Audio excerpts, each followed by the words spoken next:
like they're not really using their best. They're not using the advantages that they have to their best advantage. Their voices weren't that loud. The media's voice was louder, bro. The media's voice was louder. The same as Caribbeans. They made Caribbeans look like a bunch of weed smoking, drug dealing murderers on TV. Gun toting. Hey, a bomber clapping with a gun. Like, you know what I mean, bro? So a lot of us, like, bro, look. I'm gonna admit I had that perception of African Americans. Obviously, when I reached a certain age, it decreased a bit, but I still had that perception of them being like, they're not really using their best. They're not using the advantages that they have to their best advantage. You know, they've got opportunity to do this and do that. They're not really doing that. You know what I'm trying to say? Like, look, I even owe an apology, bro. I owe an apology to the African Americans because I had an interview with a gentleman called Robin Walker. I'm actually just going to play it and I'll explain why he's apologize. Now, I want to touch on the Caribbeans and the Africans who go to America and excel academically and excel business-wise. We know the reason why, because you just explained it, in terms of some of the deprivations and intentional, stifling of the Black American family, Black American business, and you name it. But not all of them can be affected by this. There's always got to be certain people who rise above it, regardless of what the situation is. It's just the natural nature thing. Weeds grow through gardens, you name it. Mm-hmm. Why do you think it is that a country like Jamaica or Africa, where they too have had their deprivations, had their colonialism, had their slavery, why do they go somewhere and tend to excel amongst people who also have gone through it? Because you're not comparing like with like, that's why. Okay. A lot of us think we are comparing like with like. You're not. Let me explain.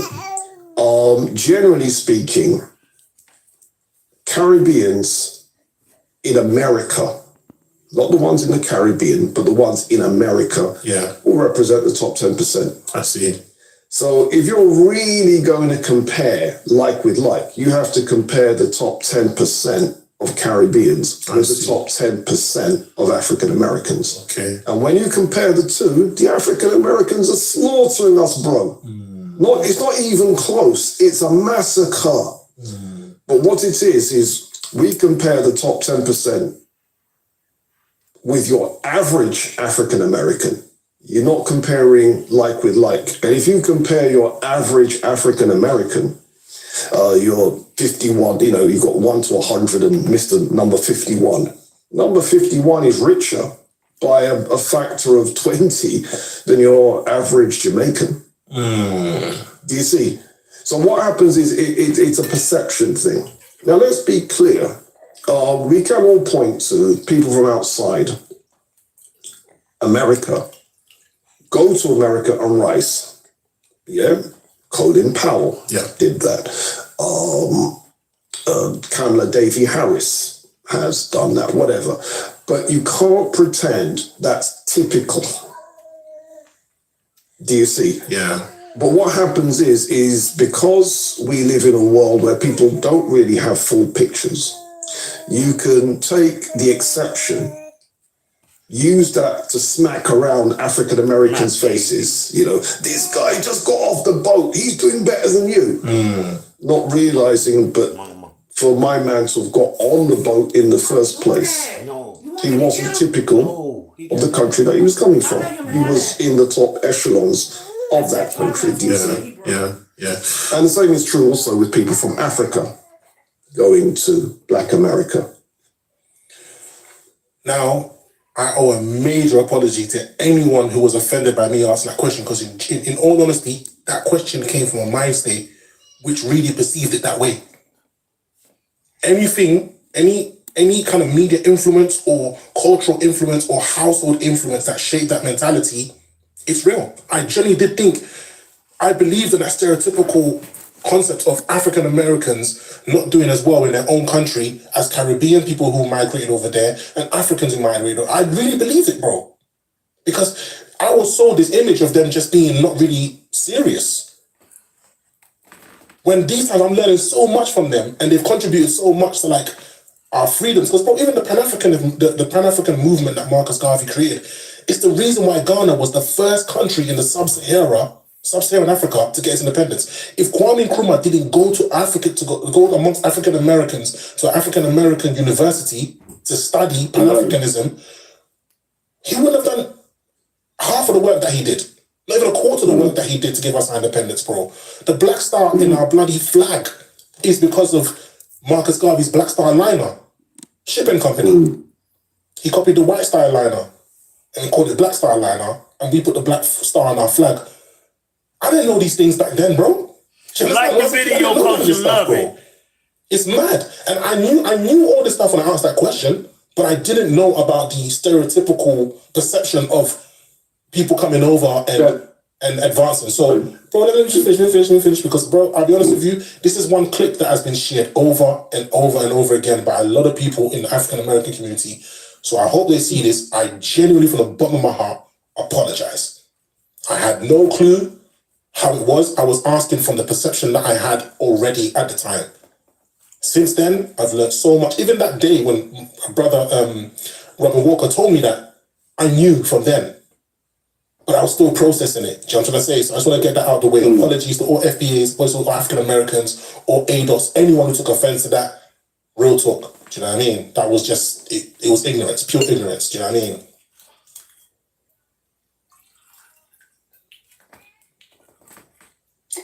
Hello? Yeah, I'm here, bro. I'm here. I was waiting for you to. I know you wanted to say something. Do you know what I mean? He's stuck. I thought that moment touched you. I thought you were about to cry, bro. No, bro, it was emotional, bro. Bro, It was emotional. But you know what? I feel like all these topics and all these things are divisive, and these. Do you know what? You know about the whole Willie Lynch thing and stuff, yeah? Yeah, Willie Lynch thing. But obviously, again, I studied that, but that's from America and all that stuff, yeah. But who even just started looking at I don't know why we threw at each other. Why do Africans look at Jamaicans and feel this way about them, and then why do they look at Americans and feel this way, and then but we're all like, we don't we're not looking like white people from like, I don't know, England, and looking like white people from Spain and be like, oh, they're this way. And but the thing is, the whole world is like that. We only feel that way about each other. Hit the like button. Just like the video one time. You know, I got to correct you on that. Even though you're right, I also got to add another thing to it here. Look at the Chinese, right? We know how they feel about black people. But they don't feel that way about the people who colonized them. They actually look up to white people. They don't want to get burnt in the sun. They try and get their eyelids like European eyelids. They do surgery to get European eyelids. Do you understand? So this mentality, it runs deeper than just Africa, bro. Same as the Asian people. They're bleaching their skins to look whiter. They put whiter people in Bollywood movies. They look up to white people, but they were colonized by Europeans. So it's not just something, but I think colonialism itself has a Stockholm syndrome on its people. I think it's not just Africa, because bro, we sometimes think we're the only ones who have this like Stockholm syndrome, where it's like, oh, we want to move to Europe, or we want to be like, bro, it's not just us. You know what I'm trying to say? There's Asians fighting each other right now, because one's Hindu, one's Pakistani, one's Bangladeshi, yeah? But when they see white people, yo, salute. But I want to say something quickly, yeah? You're making excellent points and stuff. Like, real talk, yeah, we actually don't give enough props to like Black America and the FDA and the things they've done, like to inspire everybody globally. The civil rights movement, bro. Like the civil rights movement. The civil rights movement. Yeah. The civil rights movements, like those, bruv. Like even just little things that like, look how far the Black Lives Matter thing, even though we know it was a sham later and stuff, but look how far that movement traveled. The death of George Floyd and all these things, like look how far, like anything that happens in America travels. They're meant to be like the first world, like the main top leaders of the world and stuff. Anything that happens over there travels far wide to the corners of the globe and stuff. Yeah. So, like for a bunch of people who are basically at the bottom of the what's the word? Economic ladder and stuff, yeah. To be basically that's constantly getting pooed on and stuff, yeah. To have such major influence and to have done so much, and it's like even as other black people from other nations, like I said, we've already adopted their culture and lifestyle because they're so influential and all that stuff, yeah.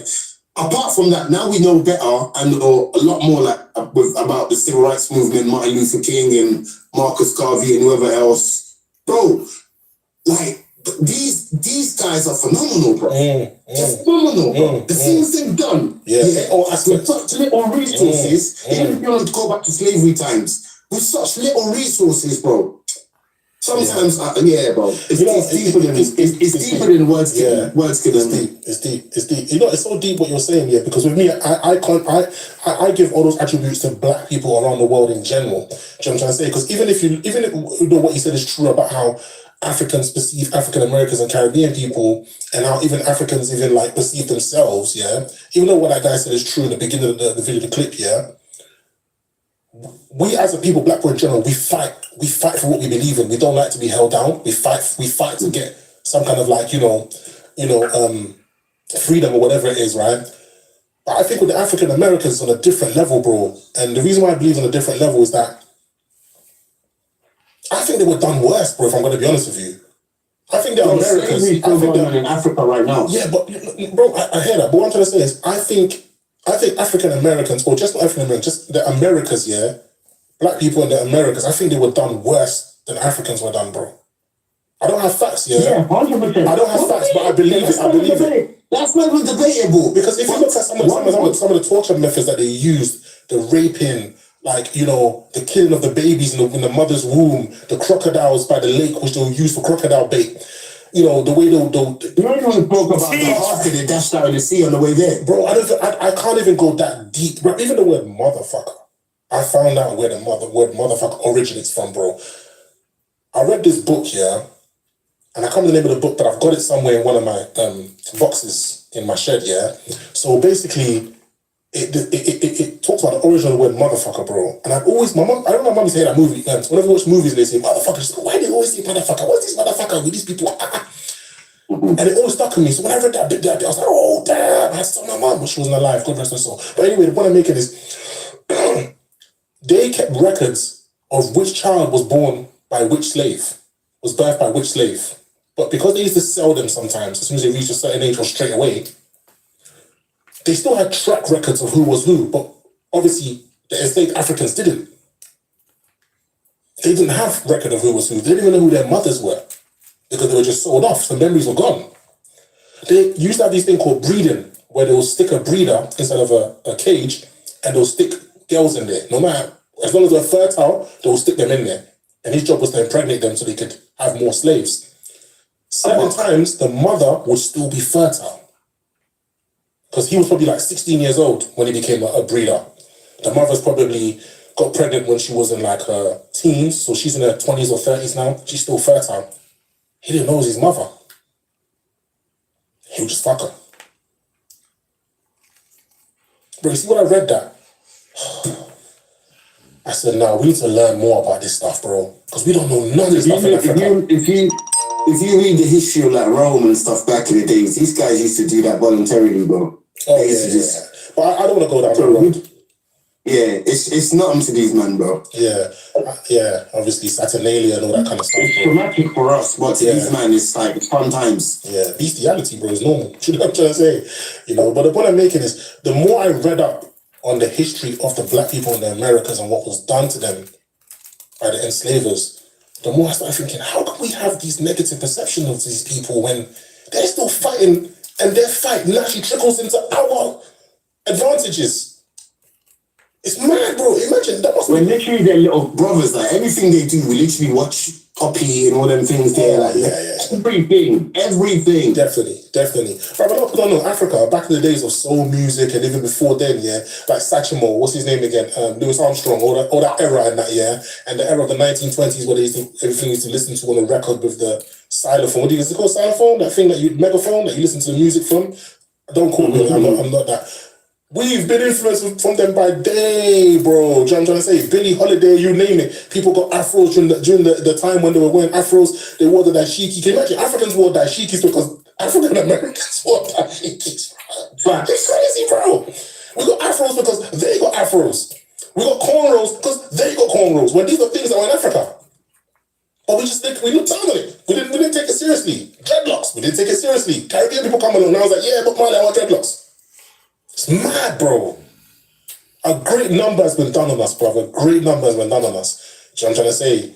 You know, and I feel as if we need to Now start. I understand Tariq Nasheed and the FBA. I understand. You know, like, you know, some things in life, yeah, until someone, like, you might understand it, but it takes for someone else to hit you from a different perspective, and then you're like, oh, you suddenly gain a bit of clarity and stuff, and you're like, okay, cool. Like, it's something we've always known. Like I said, we've always adopted their culture and stuff, but when someone hits you in another way, like he just did, I was like, wow, it's true still, because as an African, like, I knew nothing about Africa. Absolutely nothing. Yeah. Nothing. Bro, in Nigeria, yeah, they call the Super Eagles and them things there, but I don't even know why. Me personally. Where the Eagles come from? You know that one, I don't know what the Eagles come from. Do you know the reason why your flag is green, white, and green? No, I don't. It's deep, bro. It's deep. It's deep. Deep, bro. It's deep. Okay. One more question. Yeah. I had it there. You said you didn't know something. Quick question. How did you find out about Mansa Musa? From African Americans. Same here, bro. Someone from Africa. Same here, bro. How did you find out about most of the stuff you learned about Egyptology? From African Americans. Same here, bro. Same here. When I found out about Horus, Isis, and all this stuff, it was African Americans. And I feel bad for them as well. I always see TikToks as well, yeah, where like African Americans, they come to England and like they feel like the English people always like poo-poo on them because they feel like, because in England we have a different mix of cultures of black people. They have Nigerian, Somali, Eritrean, Jamaican, which was a bunch of African immigrants. All sorts of a mix of black people. There's not one concentrated, like it's just all sorts of a mix of black people and stuff, yeah. And whenever I see these TikToks where like whenever we as English people, not me myself, but whenever the experience they have is when they come here, English people always look down on them, or black English people always look down on them because they're like, oh, like, oh, where are you from? What's your roots? What's your background? And they're like, yo, I don't know. I have no idea. Like, people need to be a bit more sensitive still. I don't think they get that whole idea.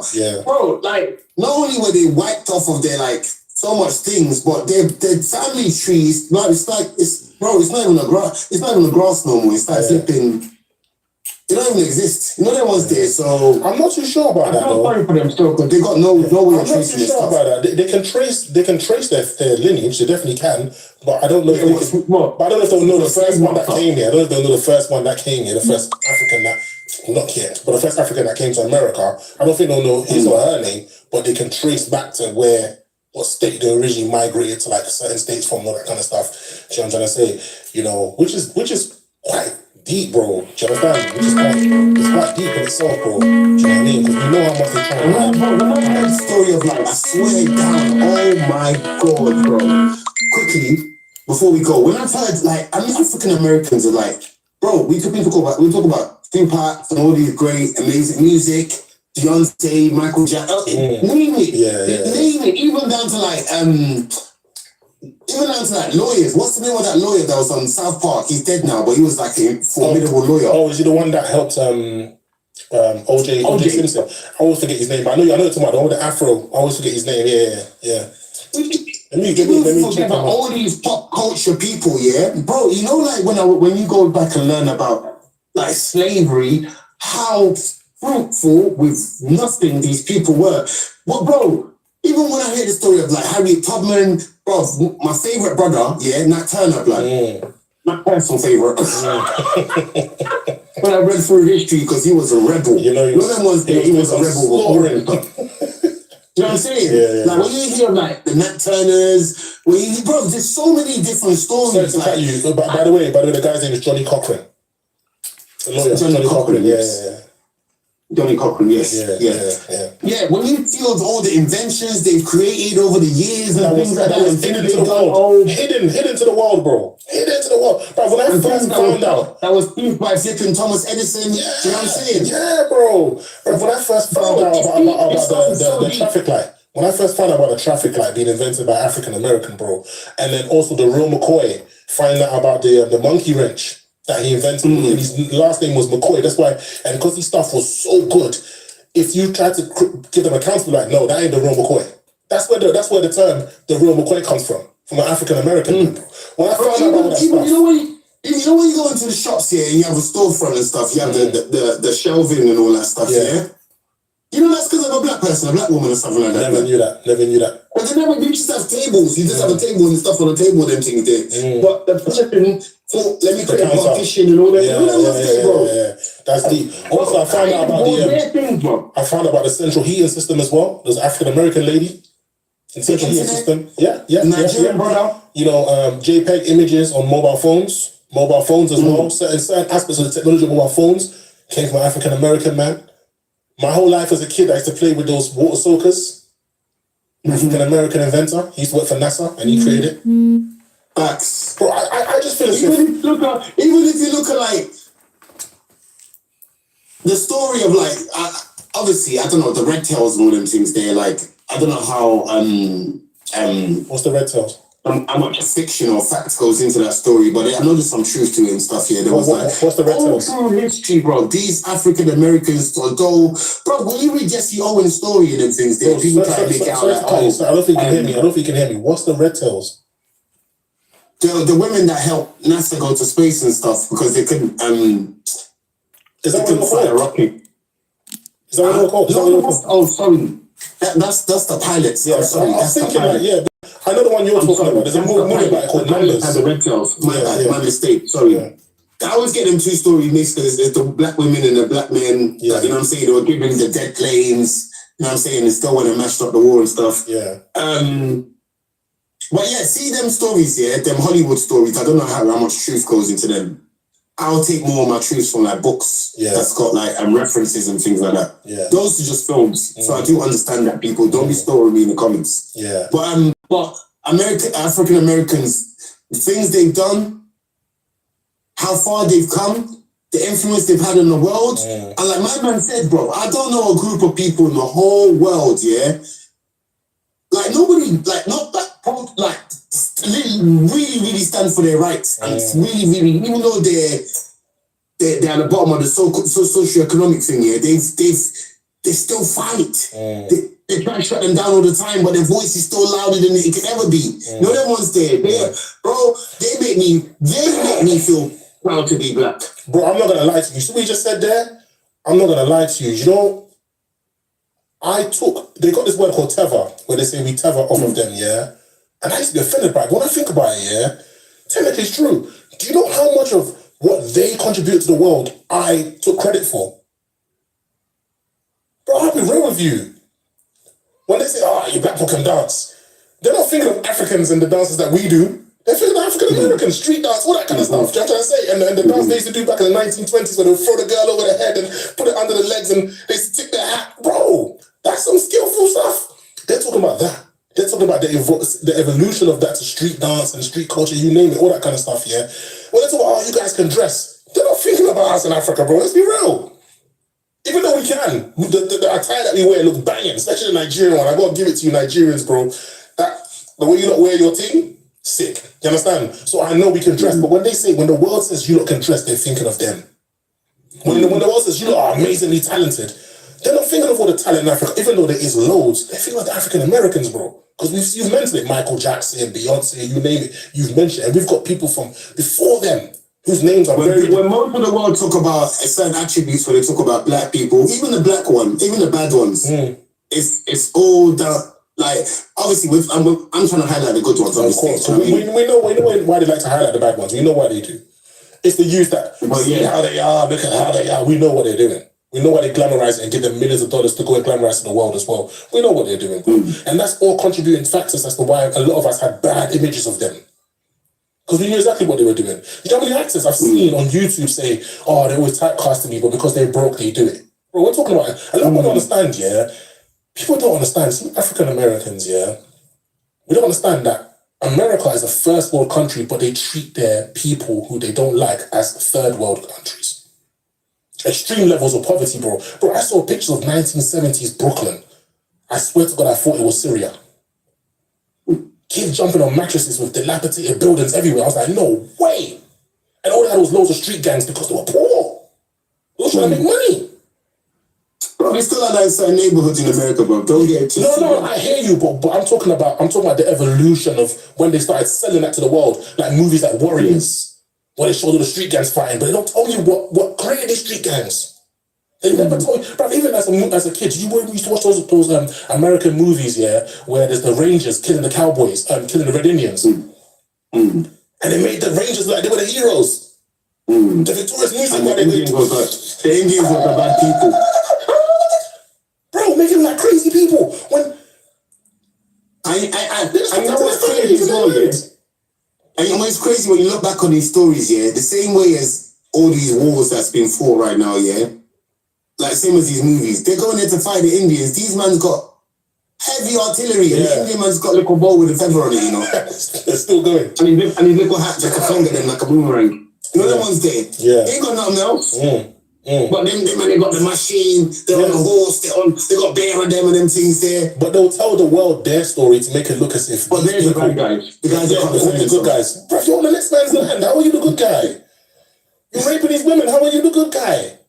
They're taking these children and sticking them in churches. How are you the good guy? The thing with us, they'll paint to the world that we are the most murderous, thieving, scumbaggish, most.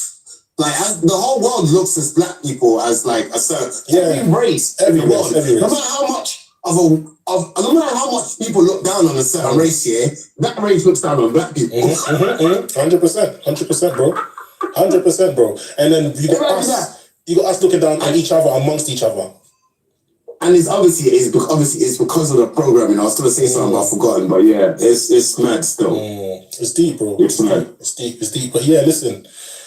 Those of you who have made it this far with us, thank you very much. Let us know what you think.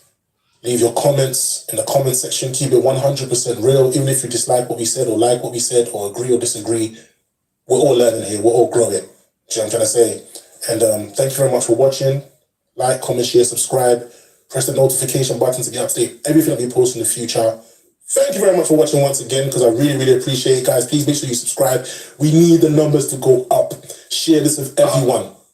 All the way up. All the way up. And even if you disagree, share it. You agree? Share it. You hate us? Share it. You like us? Share it. This is knowledge that we're sharing here. This is knowledge. You know? But my brother, peace, beloved. Peace, beloved. Peace, God.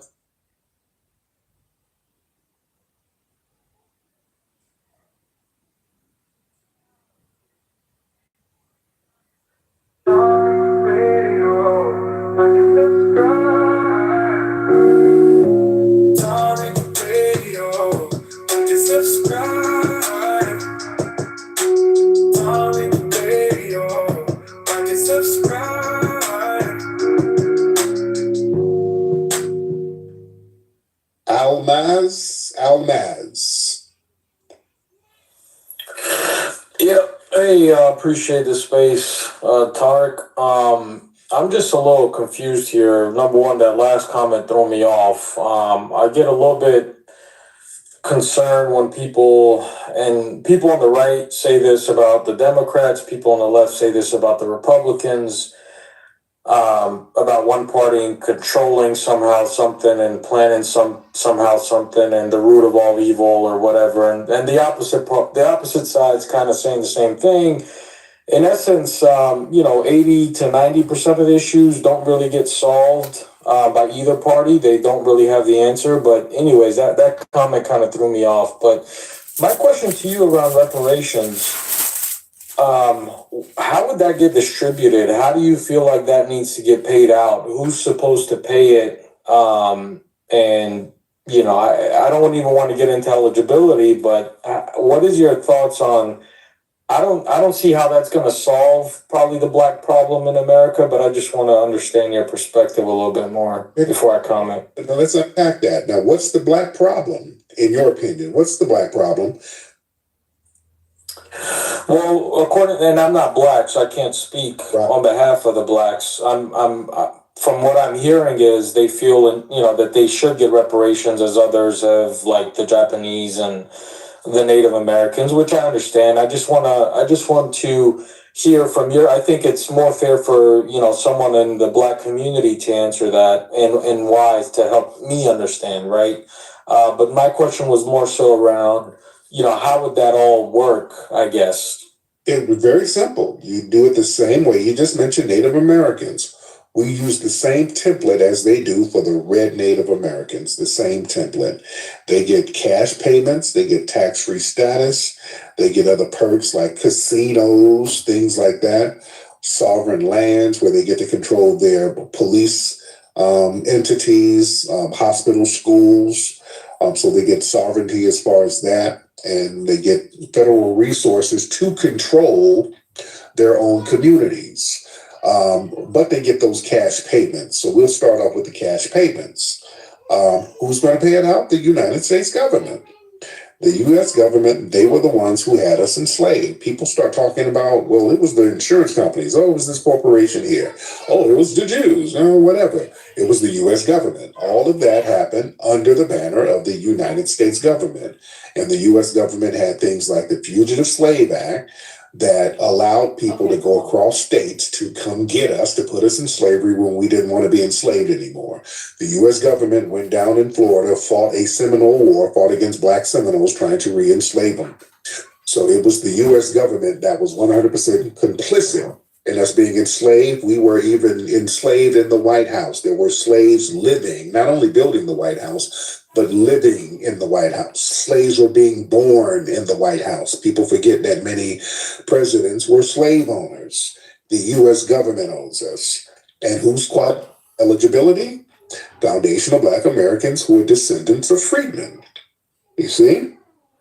So there's a few issues, though. Number one, most of the reparations for Native Americans were tied to some type of lands and sovereignty around that, or resource rights, rather than direct financial payments. Yes, they have some leeway on the taxes and some other things, but it's not like the U.S. government is handing out. And when you say your first comment was concerning the U.S. government, it doesn't exist as a separate entity. That's all of our money. Like, that's your tax dollars, it's my tax dollars. So it's not like there's this entity out there that has a pool of money that they created or own or made. It's actually going to come from every one of us, right? So that's the first thing. But the second thing is, I mentioned the land-based reparations, which is the biggest thing that they've got, which I don't hear on the opposite side. And then the third issue with it is, when it came to giving reparations to the Native Americans, and similar to the Japanese Americans, and I think this is an advice that I would give to my African Americans or Black Americans, however they identify. There was some level of legal arrangements, right, where the U.S. government, as you mentioned, came to the table and negotiated or came to some type of deal with another recognized legal authority, which is something that the Black Americans or the African Americans in this country don't have today. You can make arguments that maybe that wave was killed after the assassination of MLK or Malcolm X, but there's no one really to negotiate with, right? You have your opinion, Tarek. There's God damn, man. Okay, you got to slow down. I'm trying to answer your questions, brother. I'm trying to answer your questions. You're saying some interesting things. Let's answer them. Slow down. You don't have to be in a rush. There's so much here, and I don't want to meet you. Let's answer this stuff. You're not in a rush. There's so much to unpack. Just slow down. Slow down, almost. I want to answer your stuff, but slow down. You're rushing everything. You don't have to rush. I want to unpack everything you're saying. As far as having a leader to negotiate, the U.S. government kills them. So that's another reason that justifies reparations. The U.S. government had a program called COINTELPRO that was specifically designed to take out any type of Black leader that would mobilize Black society. We cannot have a Black leadership class that's independent of the dominant society orchestrating their moves, because they will kill them. So everything has to be done on a grassroots level where the code is the leadership so that we can be safe and not have anybody martyr themselves for nothing. As far as land-based reparations, many of the Native Americans, they were pushed onto reservations in certain areas where they were not initially. That's why they have the Trail of Tears. You had a bunch of people from the southern states and some of the East Coast places pushed out into Oklahoma, where they designated it would be Indian territory. So that's not really land-based reparations. They just put them somewhere and then say, okay, we'll compensate you here. So there's different templates in which they can give us our reparations. They can just give it to us, just like they do with Native Americans. They can do it just like they did with the Japanese. They had them in camps, and they said, okay, we're going to compensate these people for having them in camps for a couple of years. It's real simple. It's not rocket science. Does that make sense, sir? Well, first of all, I apologize. I didn't hear you speak, so it wasn't like I was trying to speak over you. Okay. I'm sorry. So first of all, the second thing is my perspective, and I understand what you're saying. I'm not here to argue or, say what you need to do, but all I'm saying is, and I wish the black people well. Some of my best friends are African Americans, and it's not like I'm on the other side. I'm Muslim, so I'm not racist by any means. My whole perspective is, I think the black people in this country have a lot of internal work to do before they can go out and demand things like this on a reasonable, for anyone to take you seriously. And that starts with, number one, the family, number two, the communities, number three, the schools, and then number four. Hold on, because we're going to unpack all of that. I'm going to have to meet you. Okay. What internal problems do we have that has not been orchestrated by systematic white supremacy? Go. The floor is yours, Almas. I'm well aware that there has been systematic things that have been put onto black communities. I live in a city where highways were built right through black neighborhoods. Let's try it again. I'm going to have to get a direct answer. I don't need all this around the world splaining. You said there were internal issues that black people need to get together. I'm asking you, what issues do black people have that was not orchestrated by systematic white supremacy? Let's try it again. Go ahead. The floor is yours, Almas. I want a direct answer. Yeah, I was muted, so I couldn't talk. But number one, the first thing, and this is completely internal, is you can argue crime, but the missing father in these homes is the biggest problem. And not only is you can make arguments on crime and being taken to prisons, but there's many blacks out there that are not in prison, that are out there, whatever, that are not willing to be a part of their children's lives. That's okay. What you just said is a lie commonly regurgitated by white supremacists. That is a white supremacist lie. Everything you said is completely false. That's something that white supremacists like to say to justify anti-black racism. You are 100% false with that lie. The CDC came out with a study saying that really black men are the most active in the lives of their children. What you don't have are married couples. So a lot of people try to equate unmarried couples with fatherlessness, and that's not the case. Fathers are in the lives of their children. So that's a white supremacist lie. The reason why there's a lot of non-married couples who are having children is because of the economic deprivation that de-incentivizes marriages. And that economic deprivation is because of systematic white supremacy. Okay? So let's not regurgitate these white supremacist lies that fathers are not in the lives of their children. And also another lie is that crime is rampant in black society. It is not. Crime has never been rampant in black society. Criminality has just been magnified by the media, and they use it as propaganda, whereas crime in white society and white communities are usually downplayed or not even reported at all. For example, there is no black version of a cow. You understand? Black people don't get to go around shooting people, and then the media says it was a form of self-defense. So yes, the whole crime thing is a myth. There is no high incidence of crime the way people make it seem. Black people are not running around committing crime left and right. So these are a lot of white supremacist propaganda lies. We are criminalized more, but that doesn't mean we're going around committing crime, meaning 4 black people standing on a corner, that's a gang. 4 white kids standing on a corner, those are just kids having fun. So the black people are just criminalized more. You understand? Well, I think you need to understand some things. You can blame it all on white supremacy, which is fine if that's what makes you sleep better at night. But the black ladies, the black African American mothers in this chat know the deal. The statistics show it. 65% of black kids all grow up without a father.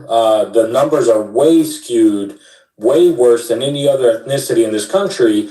But if it helps you feel better to blame that on, whites and maybe some incomes or whatever, then that's your problem. All I'm saying is the reality is there, and well, you can do I'm white and I say so. Like you said, you're not black. You don't know anything about the black community whatsoever. And your so-called black friends you probably have one black coworker. You don't know anything, literally nothing that goes on in the black community.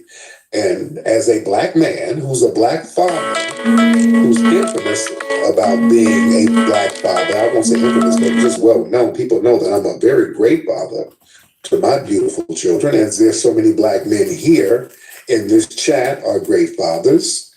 What you're saying is usually just white supremacist gibberish.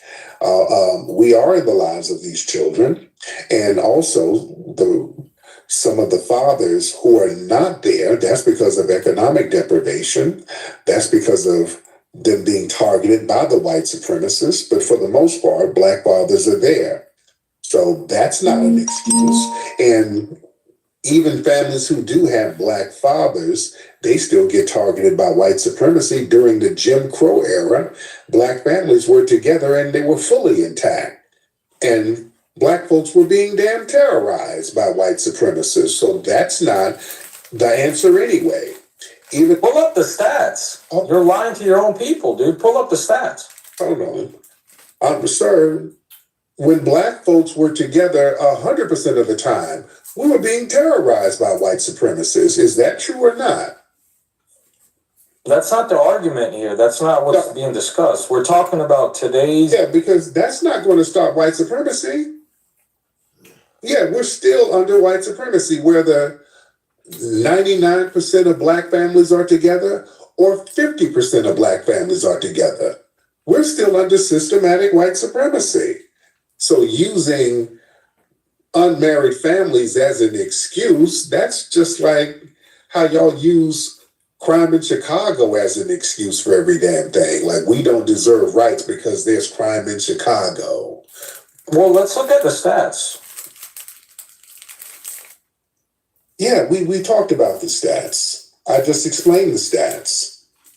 You didn't explain the stats. Everything you're saying is subjective. I'm looking at the stats, and you're sitting there saying, oh, because I'm not black, I don't have a right to say this. Look at the stats and don't lie to your own people. Sir, I'm not lying to anybody. The stats are crime happens in your community at exorbitant rates, but it's not really reported like that. Just like I talked about the Kyle Rittenhouse example. You guys go out here and commit all types of crimes, but because there's a white supremacist code, they don't even jot them things down as crimes. George Zimmerman, that wasn't a crime that he committed. That's not jotted down as a crime. You understand? You do Again, we're not talking about crime. We're talking about black fathers not being involved in their child's lives. Look at the stats and stop trying to find excuses. Well, sir, look at the CDC. The CDC, they're a pretty reputable place, and they said that Black fathers are the most involved. So which stats are you going to believe? I don't know what you're pulling, but I'm looking at the percentage of single mothers in black. Google it, sir. I am Googling it. I'm telling you right now, the percentage of single mothers in the Black community is way higher than any other community. The percentage of Black children, They're unmarried. The Black fathers are still there. You're talking about people who are unmarried. That doesn't mean they don't have fathers. That's a white supremacist fantasy. okay, there's another stat that argues you even worse. 65% of Black children grow up with only one single parent involved in their life. I don't understand why there's a need to lie and find these other reasons to blame some things that you all know is the truth. You know within your communities, Black fathers are not involved in their homes. That's a lie. It's not a secret. That's a lie. You're not Black. Okay, it's a lie. That's fine. I mean, you can sit there and say, You're going to tell me I'm Black, but you're going to tell me. Tell me more about my community, Mr. Black expert. Tell me more. You're the expert on the Black. You're lying to your own people. Okay, then you tell me more truth. Since you're the expert, what makes you an expert on the Black community? I'm not an expert. I'm reading the numbers. What are you talking about? If you're not an expert, let me get Robbie. I'm reading the numbers. Why you got to mute me if you're so confident in your statements? There's other people in here. Let me get my brother Robbie in here. Yeah, exactly. That's what I thought. Yeah, hold on, because we're going to have a great conversation tonight. Robbie, hop in, sir. Robbie, unmute your microphone. Rob. Well, that was a double mute there. How you doing, Tariq? I'm good, man. How are you, brother? Mr. Almos, how you doing? I'm good, my man. How you doing?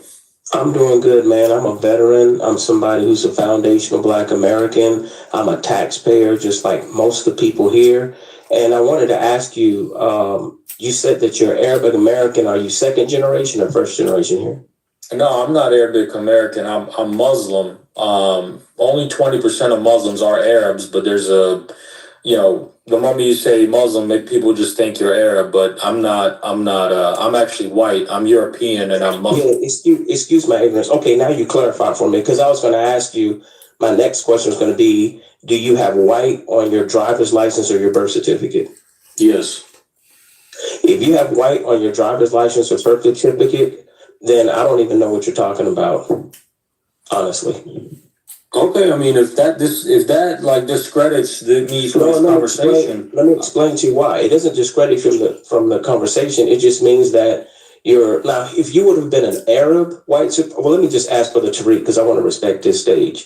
Brother Tariq, do you want us to keep this PG or do you want me to go rated R? No, you do you. All of you. Okay. All right. Then here's my whole point.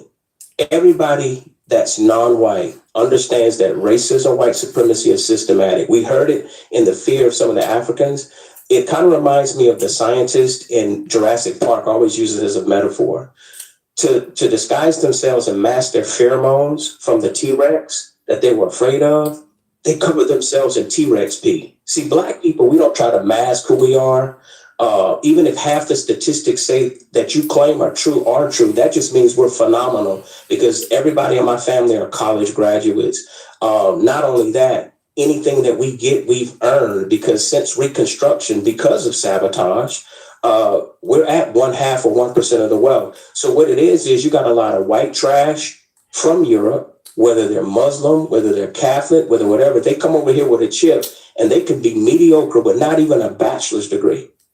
And for whatever reason, they make sure they get paid and overpaid. They don't outperform us because the labor statistics show we're right neck and neck at 60%. And then not only that, we're neck and neck in terms of people who are not non-college educated. But you know what's interesting is the poverty rate is at 5%, but the poverty rate for us is triple that, because because here's the thing, regardless of these bastard children he's talking about, Tariq, at least our mothers don't raise us to be school shooters. At least our mothers not only teach us to respect the country, but we're not going to do something that's degenerate and secular sacrilege, right? And shit in the Capitol. And then I looked at those J6ers. Half of them had a whole bunch of criminal records, Tariq. They were, you get domestic violence, and all of this. So the thing of it is we can cherry pick as Americans, or we can try to come together as Americans.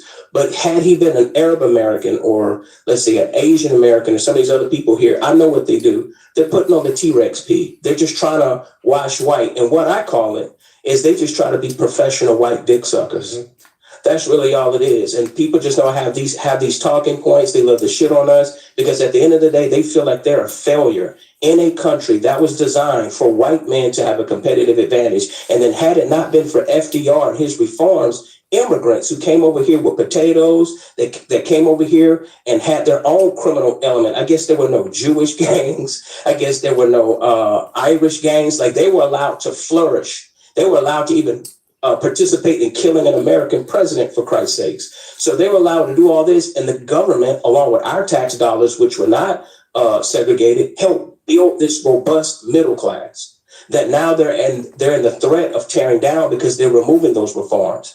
Basically, what I'm saying is from 1790, this whole country not only has encouraged anti-Black racism, but it has been a welfare system for mediocre white people. That's why they keep complaining and male battling, and we're getting tired of hearing it because it is 2025, and it's like, you had a head start. So if you didn't make it to the elite class, or if you didn't make it to upper middle class, everybody gets a chance to double dutch and play all these games. The Democrats let white feminists leapfrog over us, humpbacks, midgets, LGBTQ, white Greeks, whatever. So white people are not victims in this. The interesting thing is, I'm gonna get you back in a second. I gotta ask. I'm gonna get you back in a second, Robbie. Almas, are you Bosnian?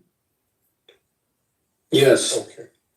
You got a lot of nerve, dude. You got a lot of nerve to sit here and point your finger at foundational Black Americans talking about our issues, and you come from a European slum. So first and foremost, Got a nerve, dude. it's not having nerve or not. It's not that I don't wish well for the Black. I want you guys to be on the upper level of society. I agree that there's racism. I agree. I mean, I'm Muslim. I see it as well. Just because I'm not Black doesn't mean that you all are the only ones discriminated against. All I'm saying is you got to clean your own house before you can go out and demanding things. How are you going to tell us to clean our own house and you fled from a European slum? I don't know what slum you're talking about, man. Have you been there? Bosnia is a slum, sir. Your homeland is a goddamn slum. Okay, I appreciate it. No, You know. Real, you fled for a reason, sir.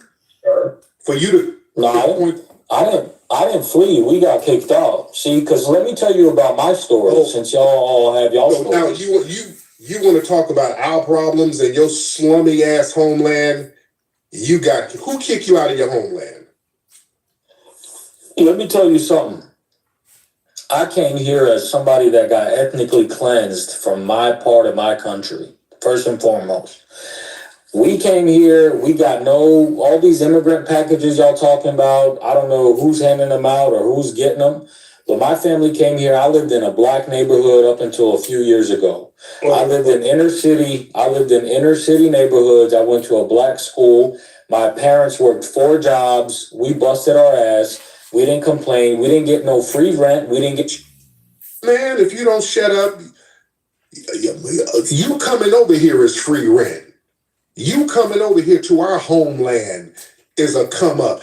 These people come from, I want the FBA family to listen to this. These people come from bummy, slummy ass places. You're able to come over here and eat because of foundational Black American policies, and we built up a nation so that you can escape your goddamn European slum. And the first thing they do, come around us talking about we don't need no reparations, and what about fatherlessness? Boy, you got a lot of nerve, man. Oh, wow, dude. Really? You pointing your little old mayonnaise-encrusted finger at us. Who kicked you out of your homeland? Who ethnically cleansed you out? Your CIA. That's who kicked us out. So why can't we get reparations neither? Okay. So we're dealing with the CIA. The CIA did a whole bunch of shit to us. We didn't run and flee. CIA didn't kick you out. You fled. You didn't get kicked out. We got kicked out. What are you talking about, dude? Go read a little bit. Go pull up actual facts instead of making subjective statements. Out. Who kicked you out? So what you're saying, the U.S. kicked you out, so you fled to the U.S. What dumbass sense does that make, sir? That's literally why all these refugees are flying to this country. So the people who destroyed your country, you fled to the people that destroyed you. That's just the way it works. Why do you think there's so many Iraqis and Syrians and all these other people coming to this country? South Americans, all those countries have been destroyed by one. Lord. There's other places that, quote unquote, destroyed your country.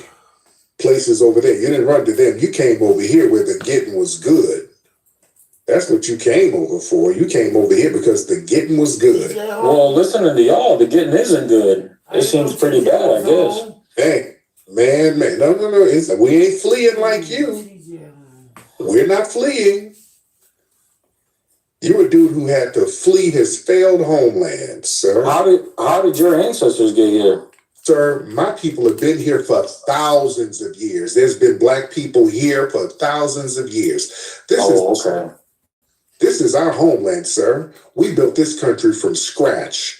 If we didn't build this country, you'd still be over there in Bosnia, scratching your ass with a seashell somewhere. And you got the nerve to come over here and talk about how we shouldn't get no damn reparations. You ought to be ashamed of yourself. Let me get my brother Mikhail up here. These people kill me, man. Brother Mikhail, hop on in here, sir. This is why we ain't running out here caping for no damn immigration. This right here. This the main reason.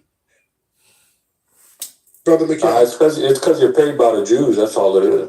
Shut up. Yeah, we knew that was coming. Great minister. That was yeah. They're never in the Jewish spaces whining about them. The Jews have sucked them, so they come over here to whine to us. Go ahead, Mikhail. Mr. Almas, how are you? Good. How you doing? Excellent. Ramadan is coming, isn't it? It sure is. Mm-hmm. And would it be correct to classify you by the stereotype as a Muslim terrorist? Are you a Muslim terrorist, sir? Tell the truth. You hate America. You hate America, and you are in America. I believe your family. Who said I hate America? I believe your family is from Iraq or Syria, and you are potentially a Muslim terrorist. What say you? Huh? Since you have all these stereotypes about us, we believe you are a Muslim terrorist. You hate I'm pulling up numbers. I'm pulling up numbers and y'all don't like them. You hate America, don't you? You hate America, but you love our basketball. You love our basketball players too, don't you? I'm pulling up numbers and you guys got it. I don't understand. You're jealous of the foundation of black man, and you are potentially a Muslim terrorist in our country, sir. Brother Tariq, thank you for the opportunity to speak to this potential terrorist. Enjoy your Ramadan. Man, dude. Tariq, you have a good one, man. I'm going to hop out. Enjoy the space, man. You going to hop out? I appreciate it. Oh, I know. I want to hear more about these crime stats.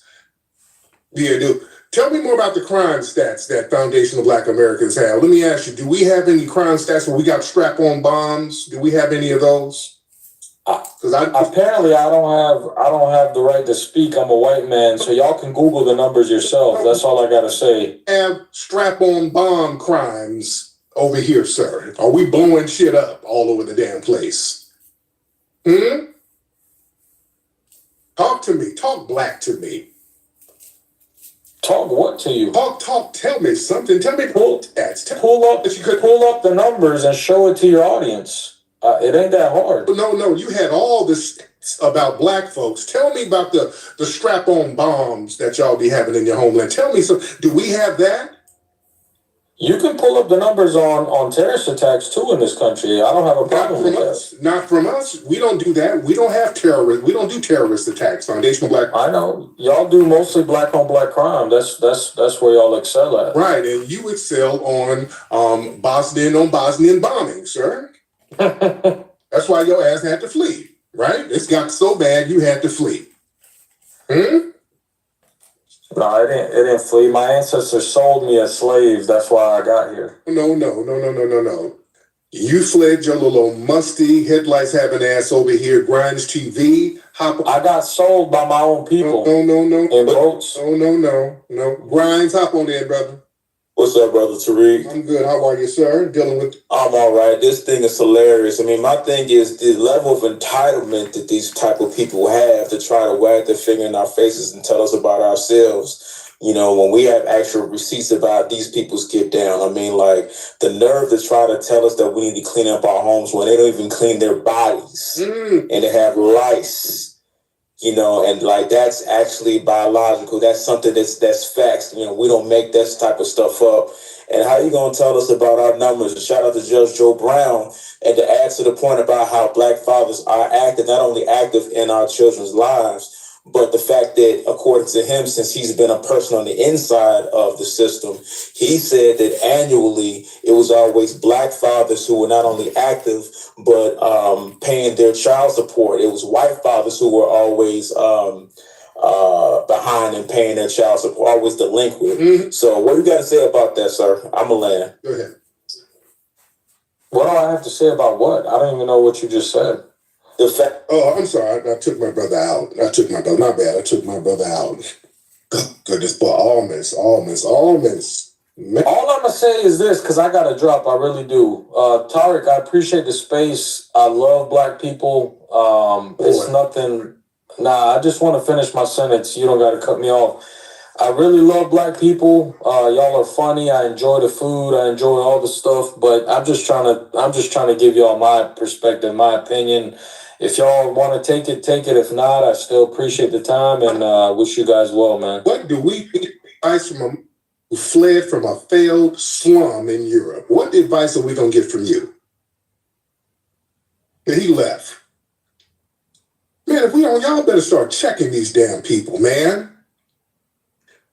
This is why we ain't rocking with none of that immigration nonsense. These folks come over here and start wagging their goddamn finger at us. He's doing all of that. Yeah, y'all need to get it together. Y'all community. And my brother McCall was like, hey, this dude is from Bosnia. Bosnia? Like Drake? A Bosnian? Wagging his finger to us? Over there rummaging in garbage? Man, please. We're going to get Brother Salon in here. He's got a lot of damn nerve, man. Brother Salon, hop in, sir. Hey, good evening. How you doing? I'm good, man. How are you? Good.